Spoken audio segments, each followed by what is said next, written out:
वैसे सूर्य पूर्व दिशा से उदित होता है और पश्चिम में जाके अस्त हो जाता है, लेकिन इस युग में ऐसा भी कुछ हुआ कि पश्चिम से दो सूर्य उदित हुए। एक थे हमारे महात्मा गांधी और दूसरे थे पूज्य गुरुदेव श्री कान्जी स्वामी। एक महात्मा गांधी थे जिन्होंने हमारे देश को आज़ादी दिलाई। उस समय हमारे देश की जनता लगभग 35 करोड़ थी।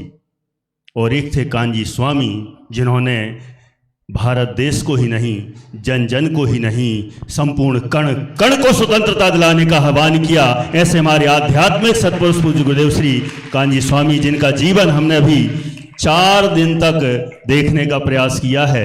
अभी तो सिर्फ उनकी जीवनी जानी है, लेकिन उन्होंने जैसा जीवन जिया है आध्यात्मिक, जब आप उसमें प्रवेश करोगे तो आपको लगेगा कि वास्तव में ये थे श्री कान्जी स्वामी।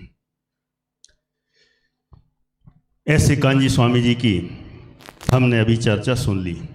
अब रेल चली, रेल चली भाई रेल चली, 2 पहियों की रेल चली, अजब निराली रेल चली, कभी आगे कभी पीछे कभी ऊपर कभी नीचे, हो रही है गली गली। रेल चली भाई रेल चली, 2 पहियों की रेल चली, अजब निराली रेल चली भाई रेल चली, हाँ रेल चली।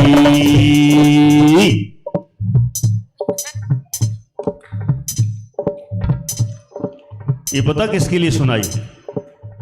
एक कोई बच्ची आज बहुत जिद कर रही थी, पंडित जी आज वो रेल चली वाला सुनाना। मैंने आज तो वो ख़त्म हो गया कल का हो गया पूरा कार्यक्रम। आज अब रेल चली वाला कार्यक्रम नहीं होगा, आज कुछ दूसरा ही होगा। इसलिए उसकी इच्छा पूरी कर दी। जो भी हो उसकी तरफ से मैं थैंक यू ले लेता हूँ और मैं अपनी तरफ से उसको वेलकम कर देता हूँ। ठीक है, चलिए। आज मुझे भोजनालय में कुछ बच्चे मिले, कह रहे थे पंडित जी आप कहानी अच्छी सुनाते हो। क्या बोले? कहानी अच्छी सुनाते हो। मैंने उसको बोला मैं तो बस कहानी सुनाता हूँ, अच्छी तो सबको लग जाती है। ऐसा ही है, लग जाती है, वो तो बस ऐसा ही है। चलिए, अभी भूमिका स्वरूप मुझे थोड़ी थोड़ी बात करना है, जिससे आप लोग सब माइंड इस तरफ डाइवर्ट कर लें। अब तो मुझे लगता है कुछ पंक्तियों से शुरू करता हूँ। Are you ready to listen me carefully? Are you ready all of you? तो जोर से बोलो यस, वी आर रेडी। चलो, उसके पहले अब तो मुझे लगता है, सुनना ध्यान से, अब तो मुझे लगता है कि आपको मुझसे अपेक्षाएं बढ़ गई हैं। अभी रुक तो जाओ। अब तो मुझे लगता है आपको मुझसे अपेक्षाएं बढ़ गई हैं।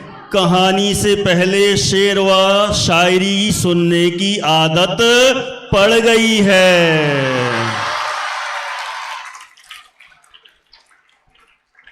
अब तो मुझे लगता है कि आपको मुझसे अपेक्षाएं बढ़ गई हैं। कहानी से पहले शेर व शायरी सुनने की आदत पड़ गई है। सच कहूं, अरे सच कहूं तो ना मुझे बनाना आता है कोई शेर और ना कोई शायरी। अरे अभी तो है ही नहीं, क्या बोले? सच कहूं तो ना तो मुझे बनाना आता है कोई शेर और ना कोई शायरी, ना ही बनाई है मैंने इसके लिए कोई बहुत बड़ी डायरी है, और ना ही बनाई है मैंने इसके लिए कोई बहुत बड़ी डायरी। हाँ, इतना अवश्य है। अरे बाबा अभी से रुक जाओ। हाँ, इतना अवश्य है, हाँ इतना अवश्य है कि मैं शब्दों की उठापटक में थोड़ा माहिर तो हूं। सुनना पहले पूरा। हाँ, इतना अवश्य है कि मैं शब्दों की उठापटक में थोड़ा माहिर तो हूं। उनसे बन जाता है एक आध शेर, उनसे बन जाता है एक आध शेर, और आप लोग समझते हैं मैं बहुत बड़ा शायर हूं। आए ना मजा? चलो, ये तो थोड़ा ऐसा ही माहौल बनाने के लिए, और कुछ भी नहीं है। अब तो हो गया बहुत समय, अब तो हो गया बहुत समय, शेर और शायरी छोड़ दो। अब तो हो गया बहुत समय, शेर और शायरी छोड़ दो। सुनाने जा रहा हूं एक कलाकार की कथा, सुनाने जा रहा हूं एक कलाकार की कथा। उस पर अपनी दृष्टि मोड़ दो, उस पर अपनी दृष्टि। जिन धर्म व मुनिराज कितने महान हैं, जिन धर्म, विवेक जी, जिन धर्म व मुनिराज कितने महान हैं, यह समझना जरूरी है। जिन धर्म व मुनिराज कितने महान हैं, यह समझना जरूरी है। बाकी तो सब टाइम पास है, वह जो अभी बीच में सुना है ना, बाकी तो सब टाइम पास है, ये सुनाना मेरी मजबूरी है। वाह, बहुत बढ़िया। चलिए तो शुरू करें। आज एक कहानी है जो आपको हमें सुनानी है। इसमें ना कोई नाना है और ना कोई नानी है ना? कोई नहीं है। ना राजा है, ना रानी है, ना नाना है, ना नानी है, कोई नहीं है। ना इसमें आज हमें कुछ गाना भजन गानी है, कुछ नहीं करना है। लेकिन आपको ध्यान से कहानी सुननी है, ध्यान देना। आज ना मैं कोई भजन लेके आया हूँ और ना कोई आपके लिए कोई अलग टाइप की, लेकिन फिर भी कथा बहुत अच्छी है, आनंददायी है। हम सब के लिए कुछ न कुछ सीखने लायक अवश्य है। शुरू करते हैं। ये कथा है एक कलाकार की। किसकी कथा है? एक कथा है एक कलाकार की, जिसका नाम था अंगारक। क्या नाम था? ये इसलिए नई सी थोड़ी सी कहानी लाए हैं क्योंकि आपको बहुत सारी कहानियाँ तो याद होंगी। इसलिए कथा किसकी है? एक कलाकार अंगारक की कथा है। किसकी कथा है? कलाकार अंगारक की कथा है। उस कथा में क्या होगा जरा हम ध्यान से सुनेंगे। एक कलाकार था जिसका क्या नाम बताया? अंगारक। क्या नाम बताया? अंगारक कथाकार का उसका नाम था। उसका काम था आभूषणों में रत्नों को सेट करना। ज्वेलरी में रत्नों को क्या करना? उसमें सेट करना, ये उसका काम था। कौशांबी नगरी के राजा। कहाँ के राजा? कौशांबी नगरी के राजा का नाम था गंधर्व सेन। क्या नाम था? गंधर्व सेन। और उन राजा ने इस अंगारक के बारे में बहुत कुछ सुन रखा था और उसको बुलाया, अंगारक को बुलाया और कहा, मेरे पास बहुत सारे आभूषण हैं, आप उनमें मणि को जड़ दो, उनमें मणियों को सेट कर दो। ऐसा राजा ने कहा। अंगारक कलाकार था, बहुत खुश हो गया। उसने सोचा, राजा ने मुझे बुलाया है, इतना बड़ा काम दिया है, इससे मेरी बहुत ज़्यादा कमाई होगी। ऐसा उसके मन में आया और उसने उनके आभूषण लिए और उस मणि को, मणि का नाम था पद्मराग मणि। क्या नाम था? पद्मराग मणि उस मणि का नाम था। अब वो ले गया, अपना काम करने लगा और लगातार लगातार काम करते जा रहा था। लेकिन वह जैन धर्म का श्रद्धानी भी था। एक दिन क्या हुआ, सुनना ध्यान से सभी। एक दिन एक मुनिराज उस अंगारक के घर से निकल रहे थे। उस कथाकार तो कलाकार अंगारक मुनिराज को देखकर प्रसन्न हो गया और मुनिराज को देखकर तुरंत ही पड़गाहन करने लगा। नवदा भक्ति पूर्वक, हे स्वामी नमोस्तु नमोस्तु नमोस्तु, अत्र अत्र अत्र तिष्ठ तिष्ठ। इस तरह से उनको आह्वान करने लगा, बुलाने लगा, और मुनिराज का वहाँ पर पड़गाहन हो गया। आपने देखा होगा कभी, मुनिराज का पड़गाहन हुआ और मुनिराज को वो अंगारक आहार देने के लिए तैयार हो गया। जब आहार दे रहे थे उसी समय एक वहाँ पर मोर भी आया। कौन आया? मोर भी आया। और वहाँ पर उसने, अंगारक ने मुनिराज को आहार दिया, नवदा भक्ति से अच्छे से आहार दिया। और वह आहार देने के बाद इतना प्रसन्न हुआ कि अरे, मैंने इतने दिगंबर अच्छे संत मुनिराज को मैंने आहार दिया, आज तो मैं धन्य हो गया। आहार हो जाने के बाद मुनिराज वहां से रवाना हो गए, जंगल की ओर चले गए। मुनिराज तो चले गए, लेकिन थोड़ी देर बाद एक घटना घटी। अब एक घटना आपको बहुत ध्यान से सुनना है। क्या घटना घटी? मुनिराज चले गए और अंगारक कलाकार देखता है कि उसके पास जो पद्मराग मणि था, कौन सा मणि था? पद्मराग मणि था, वह वहां से गायब हो गया। करेक्ट, पद्मराग मणि गायब हो गया। कलाकार अंगारक सोचने लगा कि अरे, ये पद्मराग मणि कहाँ गया? कौन ले गया? यहां पर तो कोई आया ही नहीं। सब जगह उसने देखा, सबसे पूछा, इधर उधर पूछता है कि यहां तो कोई आया नहीं, क्या हुआ, कौन ले गया? यहां तो एकमात्र मुनिराज थे और कोई था ही नहीं। बहुत परेशान होता है, दुखी होता है, सबसे पूछता है, लेकिन कहीं पर भी उसको वह रत्न मिलता नहीं है। ये तो उसकी हालत ऐसी हो रही थी जिस तरह से रामचंद्र जी के समय पर जब रावण सीता को ले गया था, तो रामचंद्र जी की हालत कैसी थी?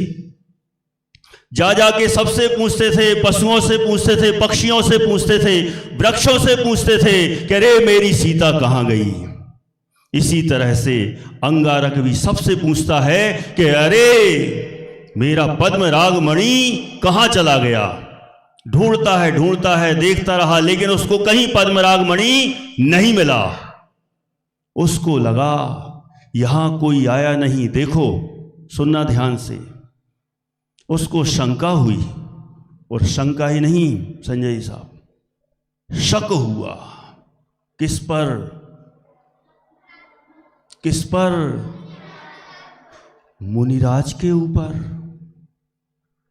एक तरफ तो देखो, जहां मुनिराज की भक्ति में वह अंगारक लीन है, उनको आहार दान देकर प्रसन्न है, अहोभाव व्यक्त करता है, और दूसरी ओर उन्हीं मुनिराज के ऊपर संदेह करता है, डाउट करता है, शक करता है। सोचता है ऐसा ना हो कि शायद ये कोई ले गए हों, ऐसा ना हो कि मुनिराज के रूप में कोई ढोंगी आया हो, कोई वेशधारी आया हो और चोर आया हो और यहां से मेरा पद्मराग मणि लेके चला गया हो। देखो, कई बार ऐसा ही होता है, जब अपनी चीज गुम जाती है, कीमती चीज गुम जाती है, तो जहां वह धर्मात्मा व्यक्ति मुनिराज पे शक कर सकता है, तो हम तुम जैसे तो किसी पे भी शक कर लेते हैं।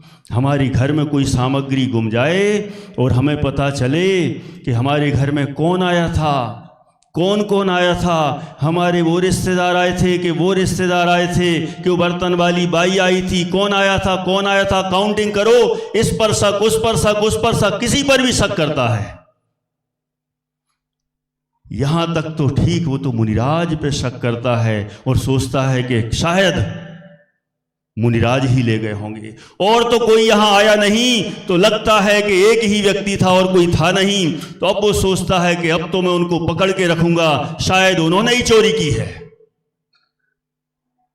इधर उधर ढूंढता है कि मैं उनको पकड़ के रहूंगा।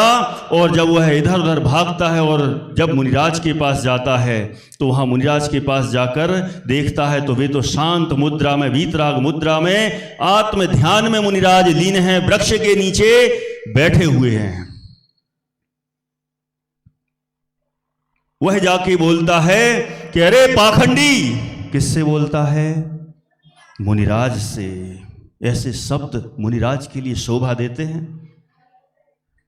अरे पाखंडी, तू ढोंगी है। क्या बोला? ढोंगी है, वेशधारी है, चोर है, तेरे अलावा कोई और यहां आया नहीं था, ये सारा काम तूने किया है। मुनिराज तो अपने आत्म ध्यान में लीन थे, आनंद में मग्न थे। उनको क्या मतलब कोई निंदा करे चाहे प्रशंसा करे, उनको उससे कोई फर्क नहीं पड़ता। अरि मित्र महल मशान कंचन काच निंदन धुति करन अर्घाव तारन असी प्रहारन मैं सदा समता धरन। चाहे मित्र हो, चाहे शत्रु हो, चाहे पूजन करने वाला हो, चाहे उनकी निंदा करे, उनको किसी से राग द्वेष नहीं होता। ऐसी स्थिति बन रही थी। अभी मुनिराज तो मौन थे, इसकी क्रोध कसाय और बढ़ती गई। इसने एक डंडा उठाया। क्या किया?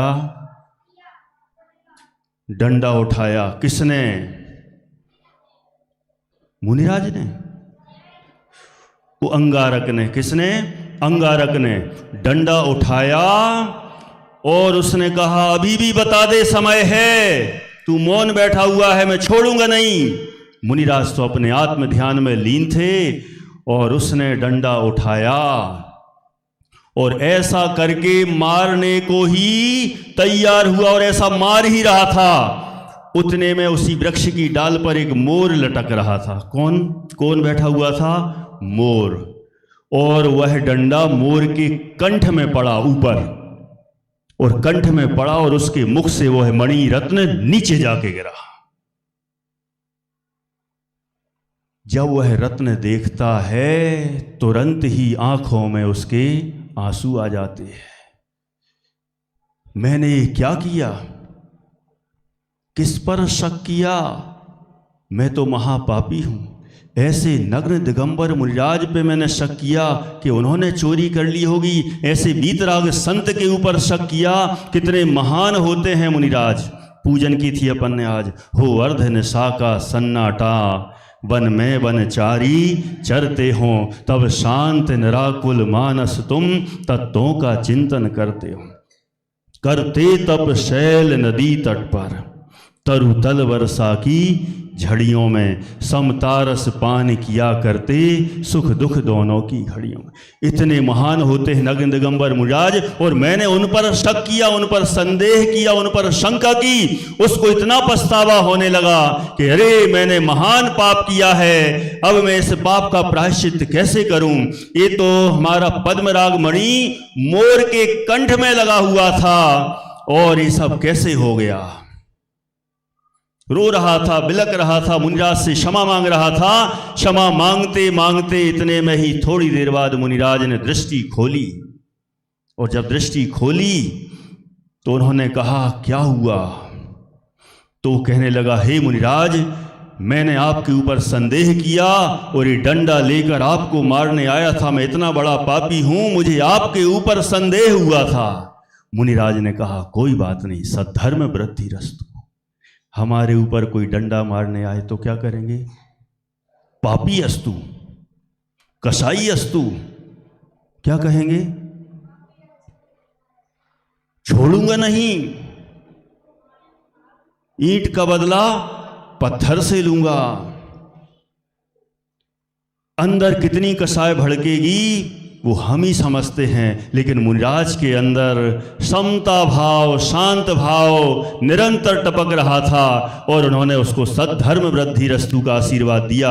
और मुनिराज सारी घटना को समझ गए कि अरे इसके अंदर कसाय भाव उत्पन्न हुआ। ऐसे कसाय भाव सामान्य जनों को तो होते ही हैं, इसलिए ऐसे कसाय भाव नहीं करना चाहिए। उसे उपदेश दिया।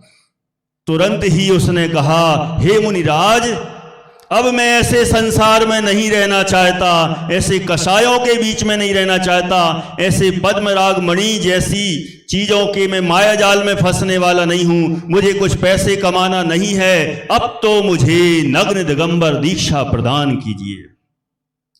गजब हो गया। एक तरफ जिन मुनिराज पर शक कर रहा था, संदेह कर रहा था, अब दूसरी तरफ उन्हीं मुनिराज के चरणों में गिरकर कहता है, हे मुनिराज मुझे दीक्षा प्रदान कीजिए। आप तो समझते हो ना दीक्षा प्रदान कीजिए क्या होता है, समझते हैं ना। मुझे भी मुनिवर बना दीजिए, मुनिराज बना दीजिए, अब मैं आपके साथ रहूंगा, मुझे अब संसार में रहना नहीं है।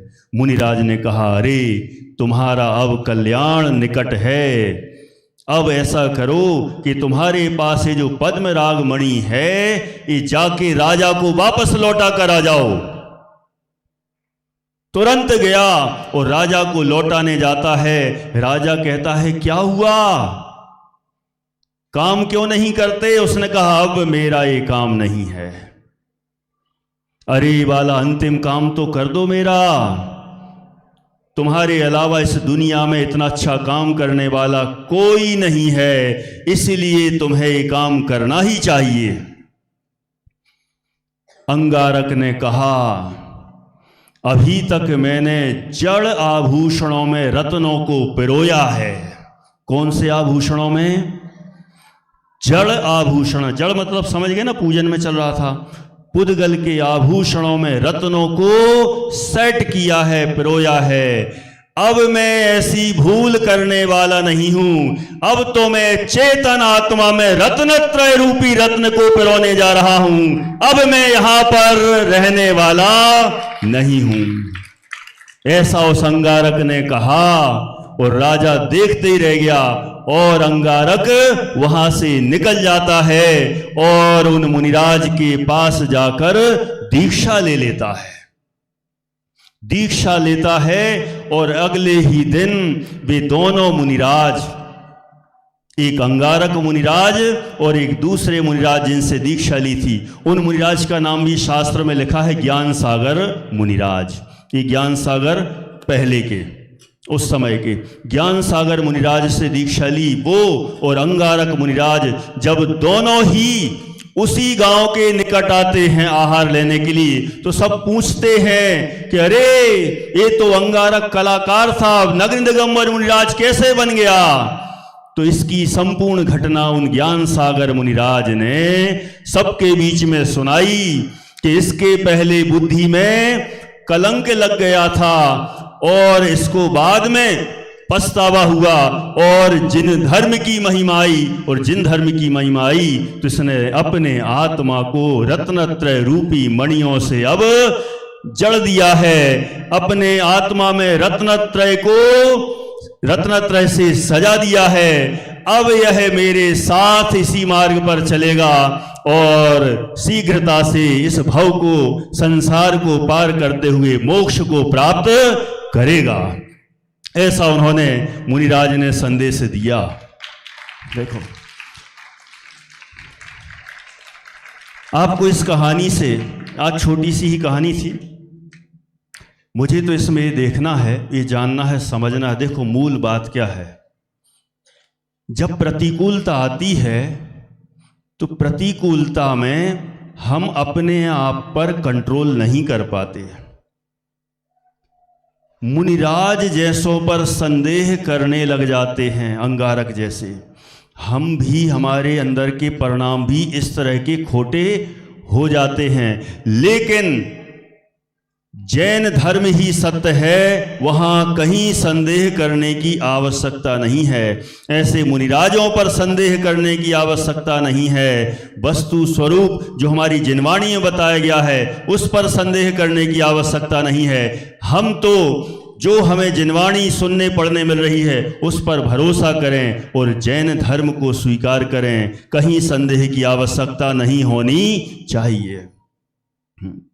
उसके अंदर देखो, पहले उसने शक किया और शक के बाद फिर उसको जब सही बात पता चली तो मुनिराज की उसको महिमा आ गई।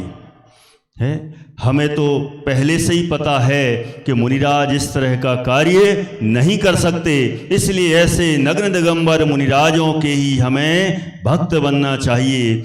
देव गुरु शास्त्र हमें महाभाग्य से मिले हैं, इसीलिए महाभाग्य से ऐसे मिलने वाले समस्त दिगंबर बीतरागी संतों के हमें दासानुदास बनने में भी कोई समस्या नहीं है। और हमारा दृढ़ संकल्प होना चाहिए कि हम भी उन्हीं के समान उनके मार्ग पर चलेंगे और चलकर जैसे कलाकार ने अपनी कला आभूषणों से हटाकर उस कला का सदुपयोग आत्मा को सजाने में किया, रत्नत्रय से सजाने में किया, इसी ही तरह हम भी अपने आत्मा को ऐसे रत्नत्रय से सजाएं। ऐसी भावना से आज यहाँ पर ही संक्षेप में विराम लेते हैं। जय जिनेन्द्र।